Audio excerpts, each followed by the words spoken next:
নমস্কার সবাইকে, স্বাগত আমার চ্যানেলে। আজকে আমি বানাবো চিকেন কারি। এই যে তার জন্য নিয়েছি এই যে মাংস কেটে ধুয়ে পরিষ্কার করে নিয়েছি, আর সঙ্গে কেটে নিয়েছি আলু, টমেটো কুচি, আর এখানে নিয়েছি পেঁয়াজ কুচি, আর এখানে নিয়েছি আদা রসুন পেঁয়াজ। এটা আমি বেটে নেব। এবার আমি মশলাগুলো করে নিই, তারপর আমি মাংসটা রান্না করব। এই যে আমি আদা রসুন পেঁয়াজ সব বেটে নিয়েছি, আর কাঁচা লঙ্কা চিড়ে নিয়েছি, আর এইখানে পেঁয়াজগুলো আধ ভাঙা করে নিয়েছি। এদিকে আমি কড়াইটা বসিয়ে দিয়েছি, দিয়ে দেবো দুটো তেজপাতা। এবার দেবো তেল, দেবো সর্ষের তেল। এবারে দিয়ে দেবো থেতো করে রাখা গোটা গরম মশলা। ফোড়নটা এসে গেছে, এর মধ্যে দিয়ে দেবো অল্প একটু নুন। এবারে দিয়ে দেবো এই যে পেঁয়াজটা।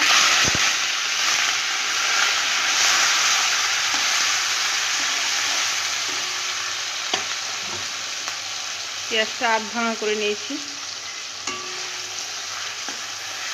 পেঁয়াজটা লাল লাল করে ভাজবো।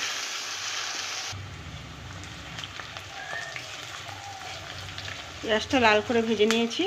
এবারে মেথি দিয়ে দেবো এই যে আদা বাটা, রসুন বাটা, পেঁয়াজ বাটা আর চেরা কাঁচা লঙ্কা সব একসঙ্গে দিয়ে দেবো।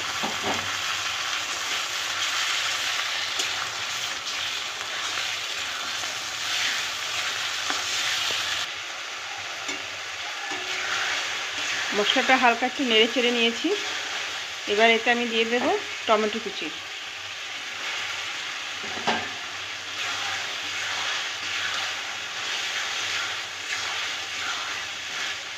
এবার এতে দেবো নুন।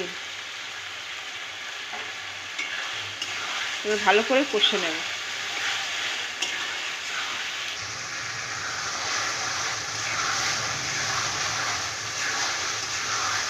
এবার আমি এতে দিয়ে দেবো হলুদ গুঁড়ো,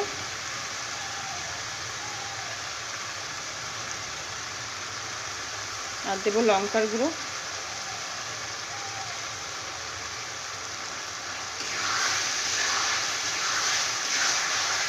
অল্প একটু জল দিয়ে ভালো করে মশলাটা কষে নেব।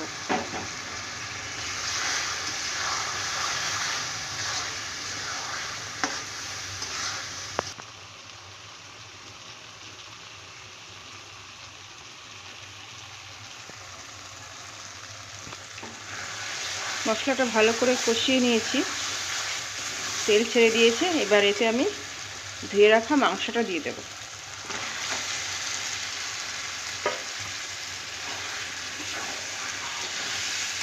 মাংসটা দিয়ে এবার ভালো করে কষাবো। মশলার সাথে মাংসের সাথে একসঙ্গে ভালো করে কষিয়ে নেব। পাকা টমেটোর জন্য কালারটা খুব সুন্দর এসেছে।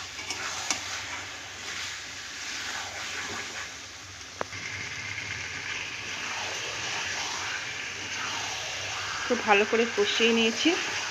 এবারে আমি কেটে রাখা আলুটা দিয়ে দেব। নতুন আলু তো খুব তাড়াতাড়ি সেদ্ধ হয়ে যায়, আলুটাতেই পরে দিলাম।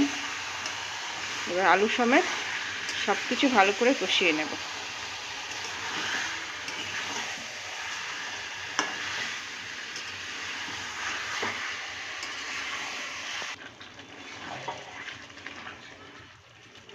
এবার এটাকে আমি খানিকক্ষণ ঢাকা দিয়ে রেখে দেব। আঁচটা কমিয়ে দিয়ে এটাকে সেদ্ধ হতে দেব। এই যে ঢাকাটা আমি খুলে নিয়েছি। এটা এবারে খুব ভালো করে কষিয়ে নিয়েছি। এবারে জল দিয়ে দেব।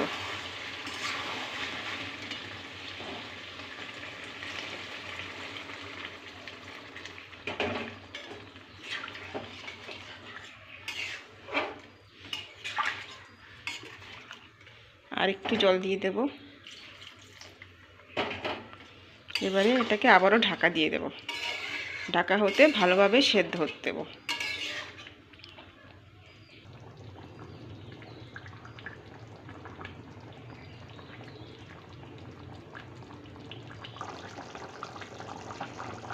ঢাকাটা খুলে নিয়েছি, আলুটা সেদ্ধ হয়ে গেছে, মাংসও সেদ্ধ হয়ে গেছে। এবার এতে আমি দিয়ে দেব জিরের গুঁড়ো,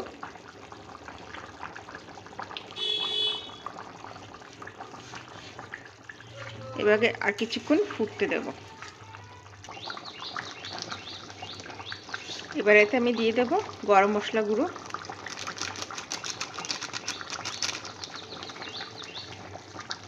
ব্যাস তরকারিটা আমার হয়ে গেছে।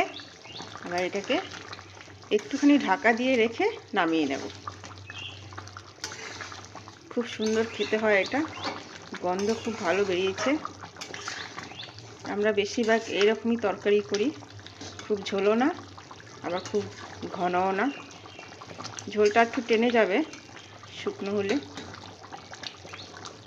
ঠান্ডা হয়ে একটু শুকনো হয়ে যাবে। এই যে নামিয়ে নিয়েছি তরকারিটা, চিকেন কারি, হালকা তেল মশলা দিয়ে গরম ভাতের সাথে খুব ভালো লাগে খেতে, রুটি পরোটা দিয়েও খুব ভালো লাগে, আর সন্ধেবেলায় মুড়ির সাথে আরও বেশি ভালো লাগে।